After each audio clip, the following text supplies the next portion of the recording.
నమస్కారం. ఈ రోజు స్టూడియోలో మనతో పాటు ఉన్నారు ప్రముఖ జ్యోతిష వాస్తు పండితులు మరియు పంచాంగకర్త బ్రహ్మశ్రీ డాక్టర్ నాయకంటి మల్లికార్జున శర్మ గారు. సో గురువు గారితో మాట్లాడి మరిన్ని విశేషాలు తెలుసుకుందాం. నమస్కారం గురువు గారు.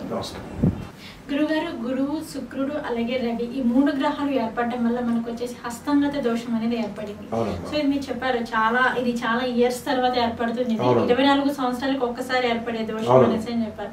సో మరి ఇక ఈ దోషం వల్ల వృశ్చిక రాశి వారికి ఏ విధంగా ఉంటుంది అంటారు, అన్ని విధాలుగా చూసుకున్నట్లయితే? తప్పకుండా అమ్మా. ఓం శ్రీ గురుభ్యో నమః. వృశ్చిక రాశి వాళ్ళకి ఏ విధంగా ఉండబోతుంది అయితే, గురువు శుక్రుడు రవి యొక్క కాంబినేషన్ అనేది ఉంది. అంటే గురువు శుక్రుడు రవి యొక్క కాంబినేషన్లో గురువు శుక్రుడు శుభగ్రహాలని శాస్త్రంలో చెప్పబడింది, జ్యోతిష్ శాస్త్రంలో. రవి యొక్క కాంబినేషన్ ఏదైతే గ్రహానికి ఉంటుందో దాన్ని హస్తంగత దోషం అంటారు. అంటే కంబస్ట్ అని అర్థం.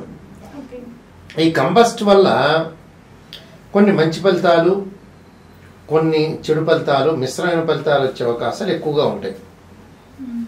మిశ్రమైన ఫలితాల్లో వృశ్చిక రాశి వాళ్ళకి ఎలా ఉండబోతుంది అనేది మనం చూస్తే, వృశ్చిక రాశి వాళ్ళకి 7వ స్థానంలో ఈ గ్రహాలు ఏర్పడతాయి. సప్తమంలో ఈ గ్రహాలు ఏర్పడటం వల్ల సహజంగా 2, 5, 7, 9, 11 స్థానాల్లో గురువు మంచివాడు. 1, 2, 4, 5, 8, 9, 11 స్థానాల్లో శుక్రగ్రహం అనేది మంచిది. మరి ఈ గ్రహాల యొక్క కలయిక వల్ల ఎలాంటి ఫలితాలు అనేవి వృశ్చిక రాశి వాళ్ళకి ఏర్పడుతున్నాయో మనం చూస్తే, వివాహాది శుభ కార్యక్రమాలు జరిగే అవకాశం అయితే ఒకటి ఉంటుంది. దానిలో మటుకు వాళ్ళకి ఎలాంటి దోషం లేదని చెప్పుకోవచ్చు, అంటే ఎలాంటి ప్రభావం లేదని చెప్పుకోవచ్చు. అయితే కొన్ని పనుల్లో విజయం సాధించడానికి కొంత సమయాపాలన ఉండటం, కాలయాపన జరగటం, దగ్గరికి వచ్చినట్టు వచ్చి పనులు కొన్ని వెనక్కి వెళ్ళే సందర్భాలు, అలానే డెవలప్మెంట్ అంటే కెరీర్లో వాళ్ళు ఏదైతే ఉంటుందో ఉన్నతమైనగా విజయం సాధించడానికి ఇంకా కొంచెం ఎక్కువ అవకాశం తీసుకుంటే, అంటే కాలయాపన జరుగుతుంటుంది అని అర్థం. అంటే విజయం సాధించే అవకాశం ఎక్కువగా ఉంటుంది కానీ కాలయాపన జరుగుతుంటుంది, అంటే టైం వేస్ట్. అంటే వ్యాపార భాగస్వామ్యాలకి కొంచెం సవాల్తో కూడుకున్నది. అంటే డబ్బుల విషయంలో కానీ, నూతన వ్యాపారాలు చేస్తున్న వ్యాపార భాగస్వామ్య విషయంలో కూడా కొన్ని ఇబ్బందులు ఎదుర్కొనే అవకాశం అనేది ఒకటి ఉంటుంది. అంటే వైవాహిక జీవితంలో జీవిత భాగస్వామ్యంతో కూడా జాగ్రత్త వ్యవహరించాలి. అంటే ఆర్థిక పరంగా డెవలప్మెంట్ అనేది ఒకటి అవుతుంది. విదేశాలకు వెళ్ళే వాళ్ళు విదేశానికి వెళ్ళే అవకాశం ఉంటుంది. ప్రధానంగా స్థితిగతులు మారే అవకాశం ఉంటుంది. ఆరోగ్యపరంగా అనుకూలంగా ఉంటుంది. ఆర్థిక ప్రయోజనాలు కూడా బాగుంటాయి. ఉద్యోగస్తులకు ప్రమోషన్లకు కూడా సంబంధం లేదు. ఇది విదేశాలకు వెళ్ళే అవకాశం ఉంటుంది. ఇక్కడ కంపెనీ త్రూ వెళ్ళే అవకాశం ఉంటుంది. అలానే వివాహాది శుభ కార్యక్రమాల్లో, ధార్మిక కార్యక్రమాల్లో కూడా పాల్గొనే అవకాశాలు ఉంటాయి. దానిలో కూడా ప్రాబ్లం లేదు. కేవలం ఏంటంటే వైవాహిక జీవితంలో భాగస్వామ్యంలో తగాదలు ఒకటి, భాగస్వామ్య వ్యాపారం అనేది చాలా జాగ్రత్తగా ఉండాలి. అలానే విజయం సాధించడానికి కొంత కాలయాపన జరిగే అవకాశాలు ఉంటాయి. కానీ ఈ 3 మినహా మిగతావన్నీ బాగుంటాయి వాళ్ళకి. అంటే ఉద్యోగస్తులకి ప్రమోషన్ రావటం, స్థానచలనం జరగటం, అలానే స్థానచలనంతో పాటు వాళ్ళు ప్రయాణం చేయటం, ప్రయాణాల వల్ల లాభం కలగటం, అలానే లాభంతో పాటు కొన్ని ఇంటిలో శుభ కార్యక్రమాలు లేట్ అవుతూ ఉంటాయి. అంటే బయట శుభ కార్యక్రమాలకు పాల్గొనే అవకాశాలు ఉంటాయి కానీ ఇంటిలో వాళ్ళు చేయాల్సింది ఏదైతే అన్నప్రాసన కానీ, నామకరణం కానీ, బారసాల కానీ, చౌరవం కానీ, ఉపనయన సంస్కారాలు కానీ, వివాహం కానీ, గృహప్రవేశం కానీ, గృహారంభాలు కానీ, ఇలాంటి శుభ కార్యక్రమాలు ఏదైతే ఉంటాయో అలాంటివి లేట్ అయ్యే అవకాశం ఉంటుంది. అంటే వేరే వాళ్ళ దానిలో వీళ్ళు పార్టిసిపేట్ చేస్తారు, ఆతృతంగా పార్టిసిపేట్ చేస్తారు. వీళ్ళ విషయాన్ని దగ్గరికి వచ్చేటప్పటికి లేట్ అయ్యే అవకాశాలు ఉంటాయి. అలానే స్త్రీ యొక్క ఆలోచనలు కూడా కొన్ని మారిపోయే అవకాశాలు ఉంటాయి. మానసికంగా ఒత్తిడి గురే అవకాశాలు ఎక్కువ ఉంటాయి. పని ఒత్తిడి, మానసికంగా కొంత ఒత్తిడి పరంగా కొన్ని ఇబ్బందులు ఎదుర్కొంటారు ఇట్లు. అంటే బయట కార్యక్రమాలకి బాగుంటుంది, బంధువులతోటి స్నేహితులతోటి కూడా కొంత సహనంగా ప్రవర్తించాలి. సహనం కూడా చాలా ఇంపార్టెంట్ ఇక్కడ. ఇలాంటి విషయాల్లో కొద్దిగా కొన్ని ఇబ్బందులు ఎదుర్కోవటం జరిగే అవకాశాలు ఉంటాయి. అయితే సింగల్గా వ్యాపారం చేస్తున్న వ్యక్తులకు ఇబ్బందులు లేవు. భాగస్వామ్య వ్యాపారం పక్కనే వీళ్ళ కొలీగ్స్ తోటి పక్కన వాళ్ళతో కూడా కొంత జాగ్రత్త వివరించారు. అంటే ఇద్దరు పార్ట్నర్స్ ఉన్నారు, వ్యాపారం చేస్తున్నారు, బిజినెస్. అతనితోటి డబ్బు పనితోటి గొడవ వచ్చే సందర్భం ఉంటుంది. అంటే ఫైనాన్షియల్ పరంగా క్రైసిస్ రావటం కూడా కాదు, ఇక్కడ ఫైనాన్షియల్ పరంగా ఇద్దరి మధ్యలో డిస్ప్యూట్స్ వచ్చే అవకాశం ఒకటి ఉంటుంది. అంటే నాకెంత కావాలి, నీకెంత కావాలని కోర్టు సమస్యలు పెండింగ్లో పడే అవకాశం ఉంటుంది. అంటే హియరింగ్ వచ్చే సమయానికి అదేదో వాయిదా పడుతున్నట్టుగా ఉంటుంది.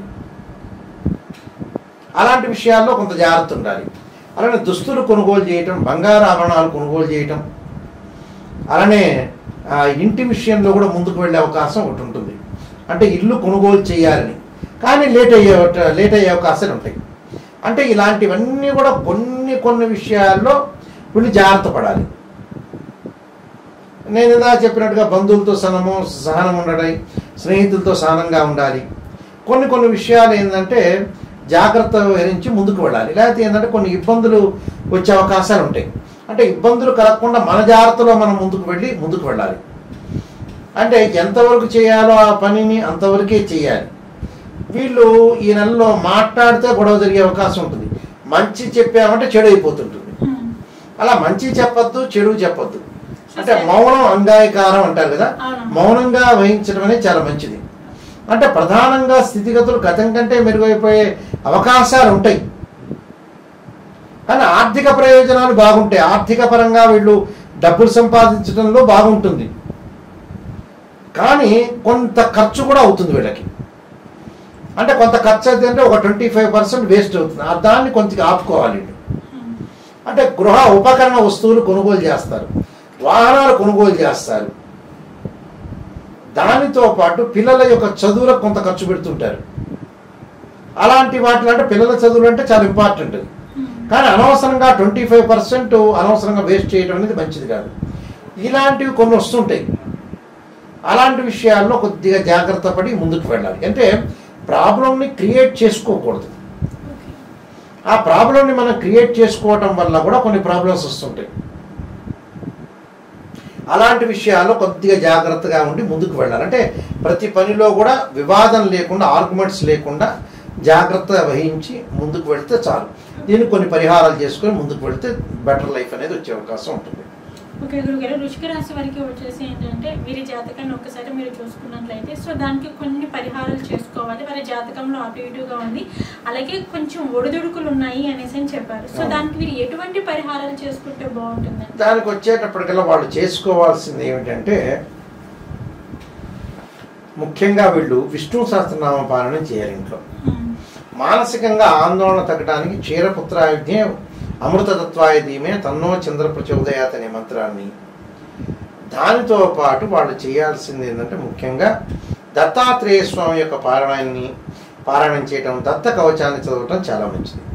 అలా చదవటం వల్ల వాళ్ళకి గురువు యొక్క అనుకూలత, అమ్మవారి యొక్క ఆరాధన, అంటే స్త్రీలు ముఖ్యంగా రాజరాజేశ్వరి అమ్మవారిని ఆరాధన చేయటం, అలానే సూర్యుడి యొక్క అష్టోత్తర పూజ చేసుకోవటం ఒకటి. అంటే సూర్యుడి యొక్క ఆరాధన చేయాలి. అంటే సూర్యగాయత్రి మంత్రాలు కానీ, అలానే జపాకుసుమ సంకాసం కాశ్యపేయం మహాద్యుతం తమోరిం సర్వపాపగ్నం ప్రణతోస్మి దివాకరం అని సూర్యనారాయణ స్వామిని ప్రార్థన చేయటం. ఏదైతే వీలైతే ఎక్కడైనా సరే టెంపుల్కి వెళ్ళి ఉషాఛాయ సమేత సూర్యనారాయణ స్వామి యొక్క కళ్యాణం చేయటం ఆదివారం రోజున. అలా చేయటం వల్ల ఏంటంటే వాళ్ళకి ఏదైతే జీవితంలో ఉంటాయో ఒడుదుడుకులన్నీ కూడా తగ్గే అవకాశం అనేది ఖచ్చితంగా ఉంటుంది. ఈ నియమాలు పాటిస్తే మనకు జరిగే అవకాశం ఖచ్చితంగా ఉంటుంది. వృశ్చిక రాశి వారికి వచ్చేసి ఎలా ఉండబోతుంది? వాళ్ళకి హస్తంగత యోగం దోషం ఉంది కాబట్టి సో దానికి వారు ఎటువంటి పరిహారాలు చేసుకుంటే బాగుంటుంది అనే అంశం గురించి అయితే మాకు తెలియజేశారు. ధన్యవాదాలు. నమస్కారం.